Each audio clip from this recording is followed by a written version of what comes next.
2021 saw a 2-1 ledger for buys, then Vlismas. It also saw the end of the year with a performance bonus and a fight of the night for the fighter known as the Warrior Princess. And then after December was over, things got really weird. I mean, there was a Mike Heck interview that went a little bit viral. MMA Fighting decided this was going to be the tweet. They said, Cheyanne Vlismas in hiding since UFC Winn, unsure when she'll fight again. And then in, brackets, it makes me want to cry. So it was a really weird... Jan Blachowicz has never had a headline like that. Jan Blachowicz just laughs at everything, and even when his head's murky, he's still giving wins to Magomed Ankalaev. You want your daughter to date somebody like Jan Blachowicz. I just couldn't believe he was like, I've been in a tough fight. My body probably feels terrible. I'm at the end of my MMA career, and I just lost a huge fight. Jan Blachowicz and Kennedy and Zechuk. Yeah, Jan Blachowicz was like, I want you to have the belt. Not me. I've had success. Now it is your time. It is weird, though. That's all. It was just a weird end to it. So Vlismas has been away for 2022. She did have a fight booked against Tabitha Ricci back in October, but she was forced to withdraw. And when you're trying to pick this fight, I got to be honest, guys. Like, I'm going to say this now instead of at the end. I have no goddamn clue who's going to win this fight. I honestly don't. Like, Cheyanne Vlismas is a great striker. We saw that in her fight, against Gloria DePaula. We saw that in her fight against Mallory Martin. Martin, what is she? I mean, yeah, she won that scholarship to go to Tiger Muay Thai to train, but what's Mallory Martin? A really good wrestler, and that's where her bread gets buttered. And against Vlismas, primary striking, Vlismas looked really, really good in that fight. And then you kind of parry it forward. Well, Cory McKenna, what's she good at? Well, she's great at wrestling, and I mean, we saw her struggle to get the takedown against Elise Reed. In that fight, it's a split decision loss because a judge decided I forgot how to judge in that one and gave it to McKenna, but that's okay. For McKenna, her last time out, took some time off, trained some more at Team Alpha Male, went out and fought Miranda Granger, who was on, like a 2-year layoff, and I thought Granger was going to have great success in the striking. McKenna gets her down over and over again. Second round, Von Flue choke, looks great. So McKenna parlays it forward against Vlismas. I would expect McKenna to grapple. I would expect Vlismas to try and strike from distance, and if she can't defend takedowns. But I have no idea if that's going to happen in this fight. I think that is a good way to break it down, too. Because, okay, let's say you would primarily have a grappler fight a striker. Normally you favor the grappler. That's how MMA works. It favors the grappler. The weird thing is, though, these fighters are somewhat in the same tier of fighters, and they fought similar levels of competition. Like, let's say you love Cheyanne Vlismas, and you're trying to sell us the highest level package on her.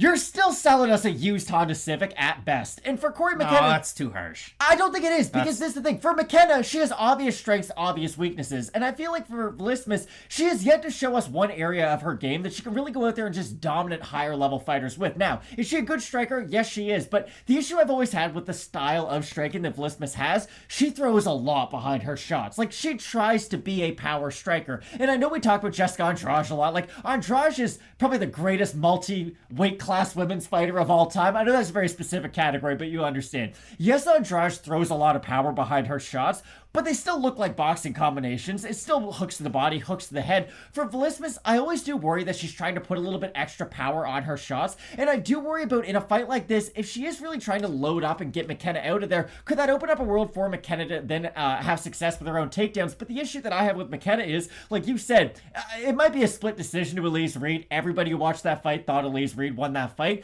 but it just showed you what McKenna struggles with. If she is exposed on the feet for long periods of time, if she's not able to threaten with her wrestling, she doesn't have the most complex striking. She's not someone who's going to threaten with a 3-level attack. So for McKenna, until she is really able to go out there and show us another level to her game, I think this fight is difficult to predict. I mean, to me, I just think it's harsh because McKenna, we know what her big strength is, and she's gone to a gym that accentuates that big strength. It's her takedowns, her grappling. She beat, the former champ over in LFA. She was able to get that win over Vanessa Demopoulos on Dana White's Contender Series. Looked really good there. Going to be one of the younger female stars in the UFC.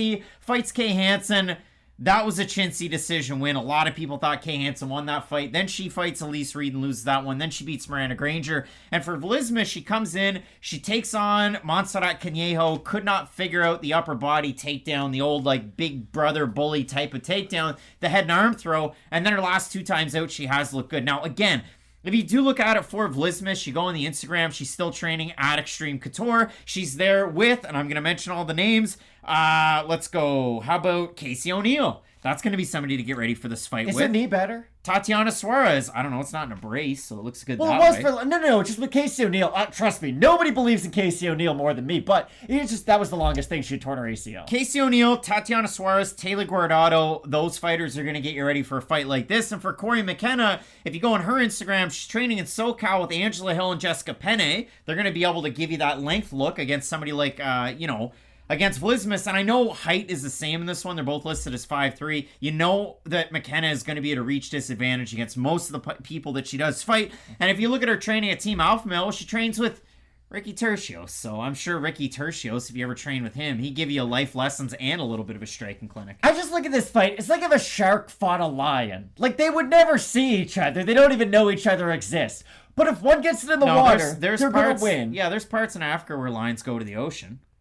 Sure, whatever. My whole point is they would never fight. Ooh, Craig, pat yourself on the back. My whole point is if Vlismas can keep this on the feet, she should win this fight. She's the much more damaging striker. I will be curious, though, how much Vlismas is able to open up with her own hands, because let's say McKenna, even if she's not securing a lot of takedowns, if she's just threatening with pressure, it's going to be difficult for Vlismas to really sit down on her own shots and land with a lot of power. Again, she's still the better striker, the more varied striker. I just worry about how much power she's really going to be able to sit down on if McKenna's the one pressuring her. I just think on the feet, McKenna is at a very obvious disadvantage, but on the mat, I do think Vlismas is at a very equal type of disadvantage, because for McKenna, she does have a very high-level submission game. I know she hasn't beaten the best levels of fighters in the UFC, if we're being completely honest, but at only 23 years of age, it's something that she can build upon, and that's the thing about both these fighters, too. They're both still young, so I don't think we have seen a finished product out of either one of them. In terms of the odds, Vlismas open plus 125, minus 185. For McKenna, open minus 145, plus 150. We have a look at the Topology votes, and apparently I have no idea where anybody's going to go with any of these. I'm going to say over under 60% Vlismas. I'll say over. I know she's a favorite. Look at that. 580 total votes. 56% McKenna, 81% by decision. For the 44% that have Vlismas, 88% by decision. You said it. Grapplers usually win out in MMA if everything's considered equal. So do you think McKenna wins this fight?